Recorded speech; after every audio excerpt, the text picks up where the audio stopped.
Hey, ladies and gentlemen, it's Popeye from FederalJack.com and Down the Rabbit Hole. I wanted to give you a quick update on an interview that I did back in March and a subsequent video interview that I helped We Are Change do a few weeks later, which is also posted on Federal Jack. Back in the end of March, March 28th, 2014 to be exact, I interviewed a lady by the name of Renee Petro. Her son Branden is sick, and the little man goes through a pretty rough time, and she came on and she shared her story with us, and then she shared her push for medical cannabis and her push to change the laws here in the state. And because of her advocacy, she doesn't use cannabis with her son yet because it's not legal, but because of her advocacy, she ended up getting messed with by the CPS down here in Florida. And I wanted to give everybody an update on it because her case has been one that I received a lot of emails about, a lot of messages. People were concerned. People also wanted to know if they could help, which I also have information for those of you that asked me how you can help. I have information for you too, which I'll show you in a second. But first, if you want to go listen to the interview, it's over on FederalJack.com. It's in the archives. It's on the front page and under the column DTRH with Popeye. You can just click here too. But it's 3/28/2014, the story of Renee and Branden Petro. Now, also, this is the interview I did with her a few weeks later in person. Well, myself and Luke Radowski did, actually. I was more of Luke's just cameraman, and I drove him up there. But we went up to go interview her in person and get her story out to, shed some light on her story. So if you don't remember who she is, I'm going to play you this little tidbit really quick from the interview she did with Luke, and then I'm going to give you an update on the story. So here we go. My name is Renee Petro. My son's Branden Petro. He has a severe form of epilepsy. Currently, we're being investigated by CPS for giving Branden marijuana extract and not giving Branden his pharmaceutical meds. And all I am doing is giving Branden a legal hemp oil, which technically you could buy at any Whole Food market. So I'm going about it in a legal manner. And I'm just advocating for the whole plant, for the whole cannabis plant, which would be vote yes on to in November. Many parents need to do what's right for their children. Okay, I need you to just wait 1 minute, Branden, okay? I'm at school. Yes. I came out of it. So there are some before and after pictures of Branden before he got sick. Because the first 8.5 years of his life, he was a perfectly healthy child. And so this was literally about 5 months before he became ill. This is his last year in the school before he became sick. And then this is sort of where he is now in his school with his, special friends. And these are also before pictures of him playing soccer. And then I kind of like to show people, look at how he looks now. Yeah. You could see it's all like med. It's like you can see it. He's just doped up on medication. And then this is him when he was in a comatose state. It looks like I died. It looks like it, but he's not. He's right here. He's strong. So basically, we were traveling abroad June of 2010, and a month into our vacation, Branden became ill. He started out with a febrile illness. I'm going to pause it right there, but I urge you to go to the article itself over on FederalJack.com, Mother Fights for Son's Right to Medicate with Cannabis, and listen to the whole story. Watch the video. It's about 22 minutes in length in full that she did with Luke. And then go listen to the radio interview she did with me. It's full 2 hours, so obviously you probably can't sit Everybody's busy, I understand. You have an MP3 player, you have a phone you listen to music on, and go over to the page for the article right here, and if you scroll down, you'll see full downloadable archives. Click that, it brings you to the downloadable archive page, and then you just look up 3/28/2014 and download it. Save it, and listen to it. Take the time. Care for a fellow human being. Okay, take the time to learn about what little man Branden here goes through. Trust me. So anyway, I want to give you an update on the story, and then a call to action, because everybody really, the Canna moms, I interviewed all 4 Canna moms, and I got a lot of emails and a lot of questions about how they could help each of the moms, and people asked me how they could help Renee, so I'm going to tell everybody how they could help. So stand by 1 second. First, the update. So, the probe into use of pot oil to help boy ends. Ah, that's right. That's right, ladies and gentlemen. They backed off. CPS, and CPS, I guess, up there works with the county sheriff's department. Well, that's usually how they do it, but I've also seen them work with local police departments too. Anyway,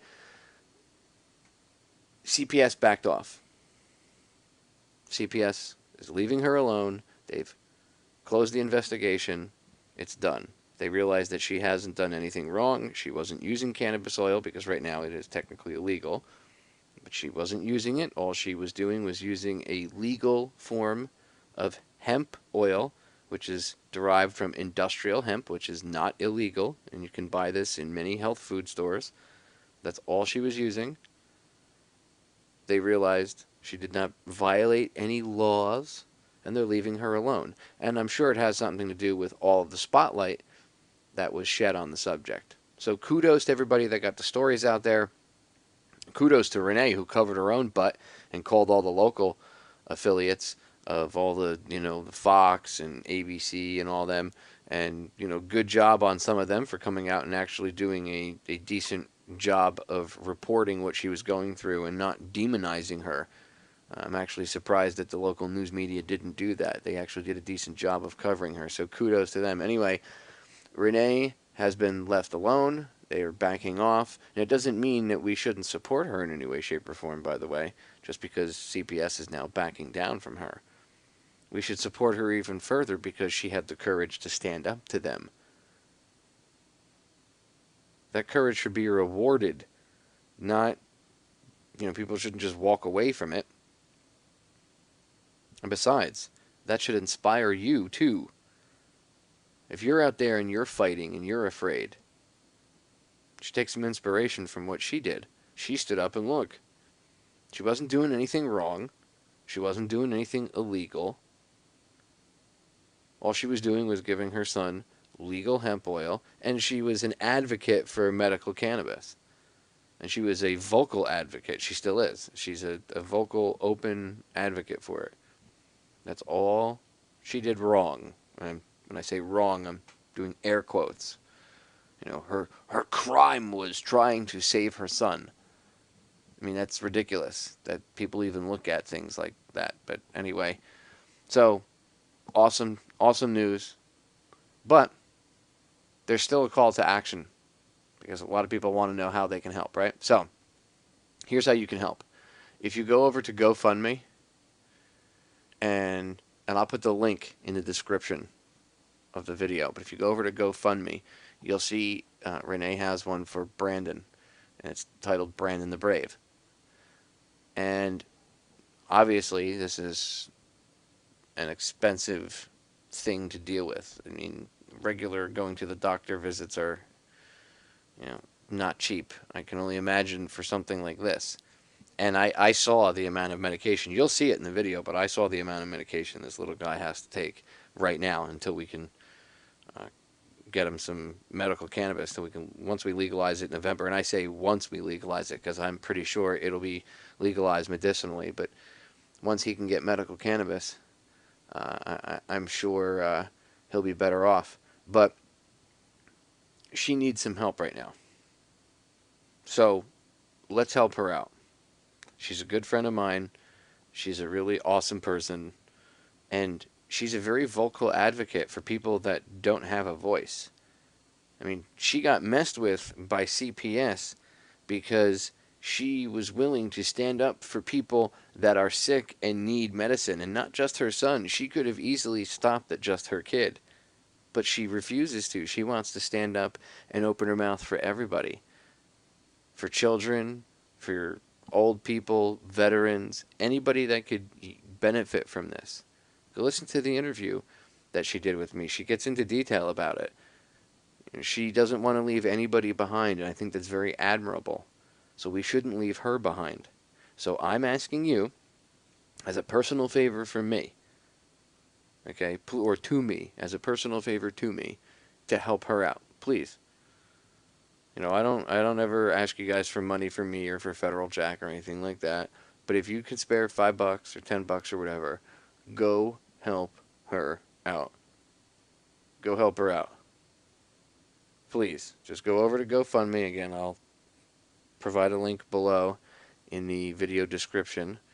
It'll say help Renee here, and then it'll have the link. Just go throw her $5 or $10 if you can. And I would be forever grateful, and I know she would too. And you'll be helping another human being. I mean, how could you go wrong? You'll be helping a little boy. You can't go wrong with helping another human. You really can't. You can't go wrong with helping another human being. Um, so go over to the GoFundMe page. Again, I'll put the link below in the description. It'll say help Renee here, and the link. In fact, I'll put it twice just in case people don't see it. Go down there and click it. Give her $5. Give her $10. You'll literally be helping little man, and you'll be making a change for the better. At least you'll be helping this kid get some medicine and get through his daily life. Everybody could spare $5. If 20 of you, out there, if I can get 20 of you to donate $5, that's $100, right? Now, can you imagine if maybe 100 of you donated that money or more? How awesome would that be? So go make a difference, help out. Go over to the GoFundMe page. Again, I'll put the link in the description below, and click on it and help out. Throw 5, 10, 15, 20, 25, 30, whatever you can afford. If you can afford more, then throw more. But help them out. I appreciate it. All right, ladies and gentlemen, thanks a lot. That's all for the update and the call to action, and I will talk to you all again soon. As I always tell you, the solutions to our problems are an inside job. I love you all. I am out of here.